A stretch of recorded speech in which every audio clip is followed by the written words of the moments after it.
Hoy va a ser la primera vez que vamos a hablar de política internacional, pero también desde lo personal. Álvaro Sicarelli, ¿cómo estás? ¿Qué tal? Buenas tardes, Jorge. Gracias por la invitación. Vamos a focalizar en lo que es la política regional, si le queremos llamar, y después vamos a ir a la condición particular de cada uno, ¿no? Relacionado con este tema. ¿Por qué Bolsonaro en Brasil?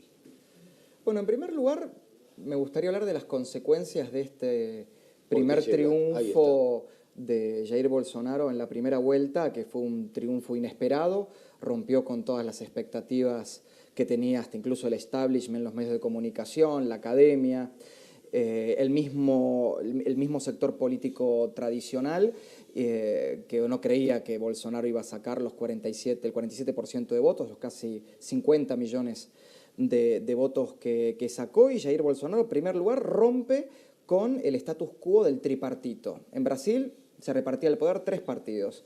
El Movimiento Democrático Brasileño, que estaba dirigido en su totalidad por la dinastía Sarney. José Sarney había sido presidente de Brasil en la época de Alfonsín, seguramente la audiencia lo recordará.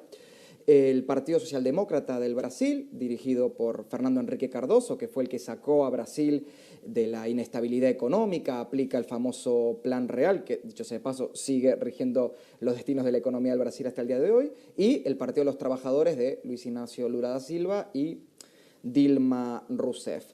Yo creo que todos los brasileños sabían o creían que los presidentes del Brasil iban a salir siempre de esos 3 partidos. Pero bueno, un sistema absolutamente corrupto y corrompido, absolutamente ajeno a las demandas de amplios sectores de la población por temor a lo que un tribunal inquisitorial del progresismo podía hacer que aquel que tratara el tema de el garantismo en la política de seguridad, la inestabilidad económica, el gasto público, la demagogia en el asistencialismo, podía ser tachado de derechista o fascista. Entonces, estos 3 grandes partidos, además de la corrupción, se negaron a tratar estos temas que eran demandados por amplios sectores de la población del Brasil.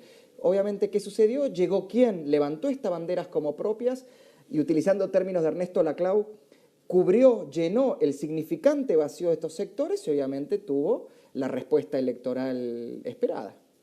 Y vos, y ahí vamos a lo personal, Álvaro, vos apoyás a Bolsonaro a pesar, bueno, que es una persona muy crítica. Sabés que nunca estuve de acuerdo con los prejuicios, esto de prejuzgar.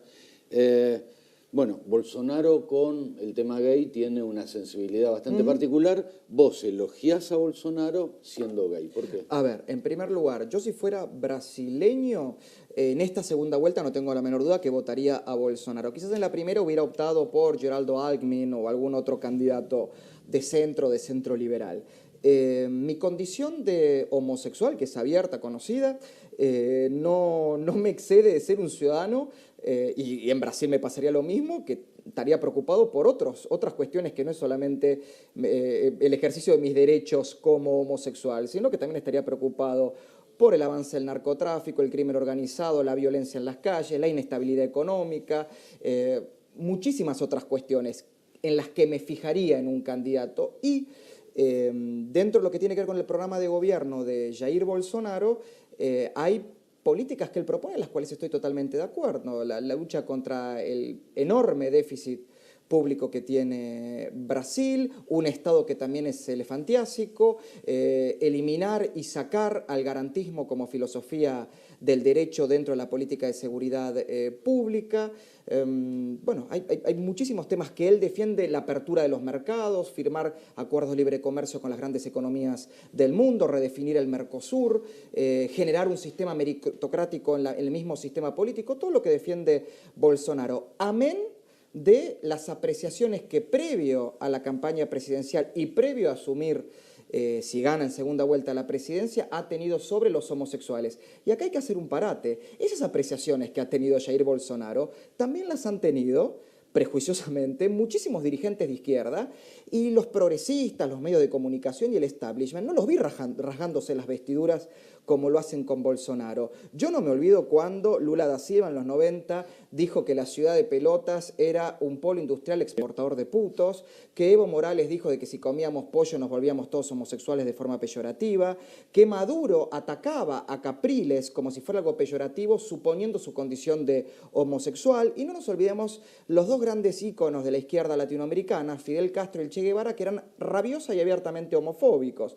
El Che Guevara crea el primer campo de concentración y de reeducación forzosa para homosexuales, la UMAP, y Fidel Castro decía, entre varias cosas, que la revolución no necesitaba ni poetas ni peluqueros, y por otro lado decía que la homosexualidad era una desviación liberal capitalista que ponía débil al hombre que tenía que estar dispuesto y al servicio de la revolución. Yo no veo a todos los progres que hoy están todos llorando por los medios de comunicación por la llegada de Bolsonaro haber dicho nada de esto. ¿Alguien le quitó mérito a Lula para ser candidato a presidente por haber dicho que una ciudad exportaba putos? ¿Alguien dijo algo de Evo Morales por decir que si comías tal o cual comida te hacía de tal o cual condición sexual? Yo no los escuché. Ahora parece que cuando algún referente de la derecha o del centro derecha lo dice, hay todo un aparato mediático dedicado a destruir a esa figura. Y por otro lado te quiero decir que yo rompí un prejuicio, y en esto se lo tengo que agradecer a un colega de las redes sociales que se llama Patricio Leguizamón, que me dijo: Álvaro, ponete a ver todas las filmaciones completas sobre las declaraciones de Bolsonaro, no veas los recortes que muchas veces son maliciosos. Y efectivamente, sí, Bolsonaro no le gustan los gays. Ahora, no encontré una declaración de Bolsonaro donde él diga que nos tienen que mandar a un campo de concentración, donde nos tienen que mandar a hacer una terapia endocrinológica u hormonal para curarnos. No lo escuché decir eso. No dijo que él va a armar grupos parapoliciales para perseguir a homosexuales en Río de Janeiro o en Sao Paulo. No existe eso. Él lo que dice es que él no le agrada el comportamiento homosexual, pero que en un gobierno de él la ley rige igual para todos. Y a mí me parece que eso es lo que nos tenemos que abocar, el hecho real, el comentario real, no la presunción y lo malicioso. ¿Los derechos humanos funcionan distinto para un lado o para el otro? Pero no tengo la menor duda. Mira, en la política general, cuando la izquierda mata es revolución y cuando la derecha mata es genocidio. Así han creado ese discurso. Entonces, si Maduro te masacra en lo que va de su gobierno 10.000 personas por hechos políticos, fomentando grupos parapoliciales, bueno, es parte de un proceso revolucionario que se pone de frente a las intentonas de la derecha y del imperialismo a tumbar la revolución.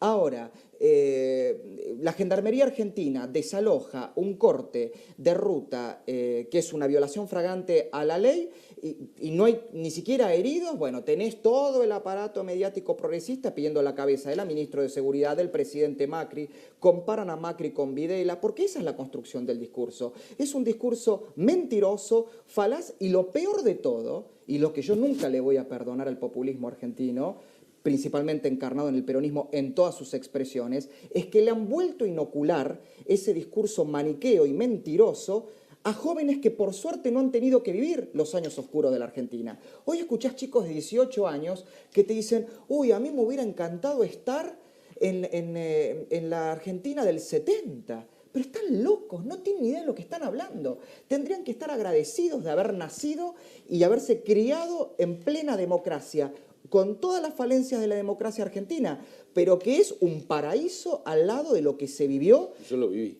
Pero a ver, era chico, y yo diría desde el 66 hasta el 83 en la Argentina. La persecución en las universidades, la guerra intestina y violenta y sanguinaria entre la izquierda y la derecha peronista, el accionar de la extrema izquierda en el interior del país. Y estos chicos dicen: a mí me hubiera encantado vivir ahí y entregar la vida por una causa que no les interesa a ellos. O sea, esas causas no piensan los jóvenes, los usa. Son la carne de cañón para sus intereses espurios. Y desgraciadamente, bueno, yo tengo casi 40 años, voy camino a eso, y doy gracias que viví la gran parte de mi vida en democracia, con Alfonsín, con Menem, aún con los Kirchner que me parecieron nefastos, pero aún así pude expresarme libremente, ejercer libremente mi profesión. En la década del 70, digo, ¿cuál es el paraíso? Y sin embargo tenés un gran porcentaje de jóvenes que añoran esas épocas. Y una época, Álvaro, que realmente la democracia tapó grandísimos errores y masacre también. Cuando entra el gobierno militar, ya en democracia, hubo 900 desaparecidos, hecho por Lencina, Alejandro Lencina, un gran amigo mío, hijo de los desaparecidos en la masacre de Pasco, que vos lo habrás leído. Sí. Bueno, Alejandro Lencina siempre dice, en democracia desaparecieron 900 personas que la democracia, diríamos, la historia nunca reconoció. Ajá. ¿Y quién pide? ¿Y quién reclama por los derechos humanos y el resarcimiento de las víctimas de la AAA, de la víctima de los montoneros, de las víctimas del ERP? ¿Quién reclama? La hija de Lambruschini, 5 años, tenía que ser un objetivo militar de estos energúmenos. Me pregunto. Y no nos olvidemos, además, que las cúpulas estaban en connivencia, porque sabemos muy bien hoy que el señor Firmenich, el señor Galimberti y gran parte de la cúpula de Montoneros se reunía en la ESMA con Macera, al que querían convertir en el segundo Perón. Incluso representantes de la cultura, como Lino Eneas Pilimbergo, hasta incluso Ernesto Sábato, que después se transformó en un ícono de la democracia, estaban trabajando para el Partido de la Democracia Social, que era un partidejo ficticio que financiaba Macera. Entonces, por favor, yo a veces lo escucho al señor Osvaldo Papaleo, que anda deambulando, porque no debe tener otra cosa que hacer, además de vivir en una torre en Puerto Madero, hablando de derechos humanos, cuando él fue el secretario de prensa de Isabel López Rega y tomó a punta de pistola Canal 9. Pero acá nos olvidamos todo lo que pasó en la Argentina. Acá cualquiera que fue de extrema derecha pasa a ser progresista y de izquierda y hay un manto de piedad. Ahora, si Mauricio Macri, que tenía 17 años o menos, durante el proceso se tiene que bancar que una diputada kirchnerista muestre una foto falsa de Videla con él, cuando era imposible, porque por la diferencia de edad, y acá no pasa nada, acá cualquiera. Una diputada le dice Macri gato está todo bien. Ahora, del otro lado, levantás mínimamente la voz ante estas hipocresías, estas incoherencias y esta falta de respeto sobre lo que ha sido la real historia argentina. Listo, prepárate porque cual Juana de Arco, te van a prender fuego en la Plaza de Mayo. Nos quedan 2 minutos, Álvaro. Sí. Volvemos un poquito al principio. Ojalá se termine en algún momento con esta diferenciación, digo desde lo personal, por tu condición, sí. La cual respeto, como tiene que ser, y se terminen con estos prejuicios, porque muchas veces lo discursivo va por un lado y el accionar por otro. Totalmente. Mira, esto es muy simple, Jorge. Mientras yo siga pagando, la cuestión de la igualdad de los homosexuales en la sociedad tiene que ver con una cuestión de igualdad tributaria. Mientras yo siga pagando los mismos impuestos que un heterosexual, merezco la misma contraprestación de servicios, derechos y garantías que un heterosexual. Correcto. ¿Por qué? Porque es la ley básica, regla básica de la democracia. Igual representación a igual tributación. Nada más que eso. Después de esta cuestión de la construcción de la identidad LGTB, que es todo un invento que se hizo a partir de la década del 60, en algún punto favoreció para instalar el debate de la segregación de la comunidad homosexual, pero después se transformó en la muletilla de sectores extremistas, que además nunca tuvieron nada que ver con la defensa de los derechos LGTB. Porque como siempre recuerdo, además de lo que hizo el nazifascismo, el franquismo y las dictaduras de derecha en América Latina, los regímenes comunistas en el mundo fueron 10 veces más violentos y virulentos contra el colectivo LGTB. Te pongo un ejemplo claro. Pinochet, un dictador, durante su gobierno fue donde más se inauguraron discotecas gays en Chile, con aperturas mediáticas, la prensa y famosos. Y sin embargo, en ese mismo momento, en la Unión Soviética nos mandaban a campos de concentración de trabajos forzados. Madurez. Gracias, Álvaro. Gracias a vos, Jorge. Pausa.